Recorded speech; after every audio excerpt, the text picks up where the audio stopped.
Praise lord. આજે આપણે ગલાતી 6 અને તેની 14મી કલમમાંથી પ્રભુના વચનો જોવાના છે. વચન આ પ્રમાણે છે: પણ આપણા પ્રભુ ઈસુ ખ્રિસ્તના વધસ્તંભ સિવાય હું બીજા કશામાં અભિમાન કરું એવું ન થાવ.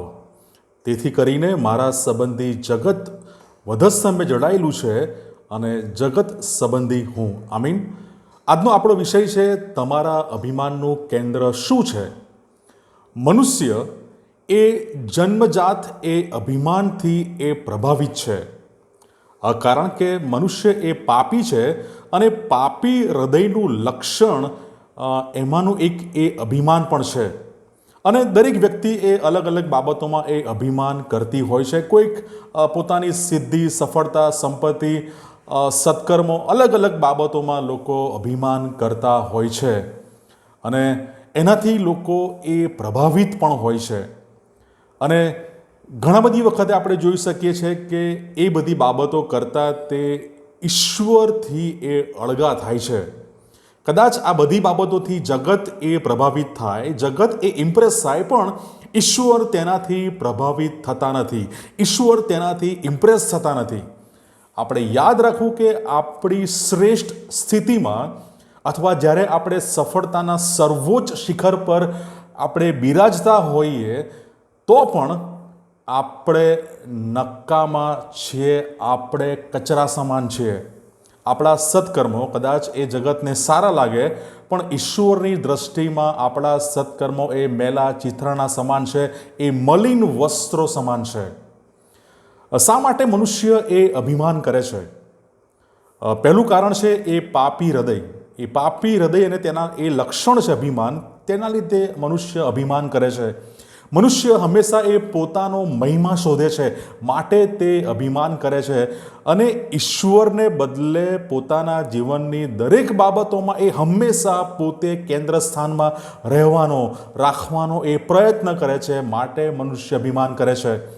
અને મનુષ્ય એ ઈશ્વરની કૃપાને એ સમજતો નથી, તેની અવગણના કરે છે, માટે મનુષ્ય એ અભિમાન કરે છે.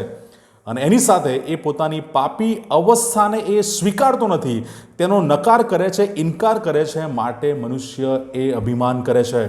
અને પોતાને ઈશ્વર સમકક્ષ, પોતાને બધા કરતાં શ્રેષ્ઠ સમજે છે, માટે મનુષ્ય અભિમાન કરે છે.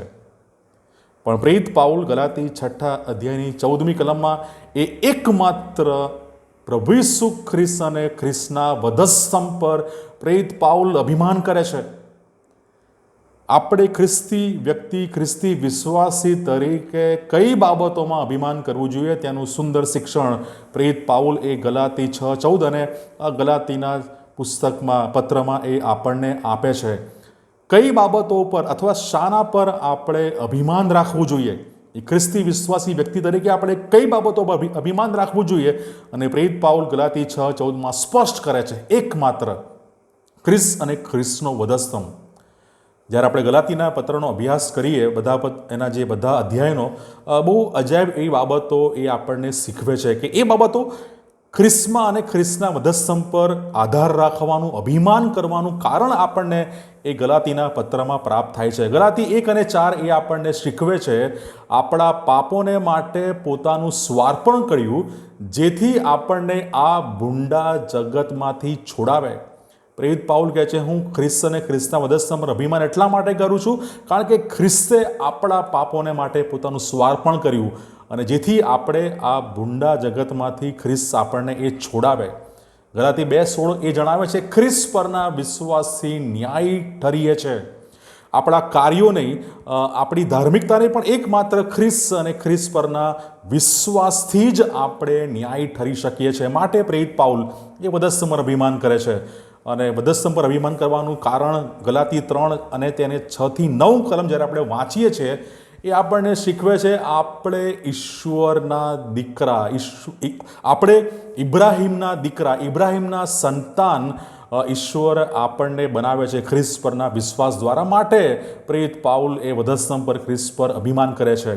ગલાતી 3 તેની 6-9 કલમ એ આપણને ઇબ્રાહિમના દીકરા બનવાનો એ આશીર્વાદ આપે છે. માટે આપણે ખ્રિસ્ત અને ખ્રિસ્તના વધસ્તંભ પર અભિમાન કરવું જોઈએ. અને આગળ ગલાતી 3 અને 13મી કલમ એ જણાવે છે કે ખ્રિસ્તે પોતે શાપિત થઈને નિયમના શાપમાંથી આપણને છોડાવ્યા માટે આપણે ખ્રિસ્તના વધસ્તંભ પર અભિમાન કરવું જોઈએ. અને ગલાતી 4 અધ્યાય તેની 4 થી 6 કલમ ઇબ્રાહિમના સંતાન તરીકે, ઈશ્વરના સંતાન તરીકે એ આપણને અપનાવે છે. ગલાતી 3 અધ્યાય 6 થી 9 એમાં ઇબ્રાહિમના દીકરા દીકરીઓ તરીકે, અને ગલાતી 4 અધ્યાય 4 થી 6 કલમ એ ઈશ્વરના સંતાન બનવાનો આશીર્વાદ આપણને એ ખ્રિસ્ત પરના વિશ્વાસથી પ્રાપ્ત થાય છે, ખ્રિસ્તના વધસ્તંભ પરથી પ્રાપ્ત થાય છે. એ ગલાતી 4 અધ્યાય 4 થી 6 કલમ. અને ગલાતી 5 અને 1 એ વધસ્તંભ પર અભિમાન કરવાનું એક કારણ બતાવતા એ ગલાતી 5:1 એ લખે છે, નિયમની ગુલામીમાંથી ખ્રિસ્ત આપણને સ્વતંત્ર કરે છે. નિયમની ગુલામીમાંથી આપણને સ્વતંત્ર કરવામાં આવ્યા છે, માટે આપણે ખ્રિસ્તના અને ખ્રિસ્તના વધસ્તંભ પર અભિમાન કરવું જોઈએ. ઈશ્વરની કૃપામાં એ આપણને સ્વતંત્રતામાં એ સ્થાપિત કરે છે, માટે આપણે વધસ્તંભ પર અભિમાન કરવું જોઈએ.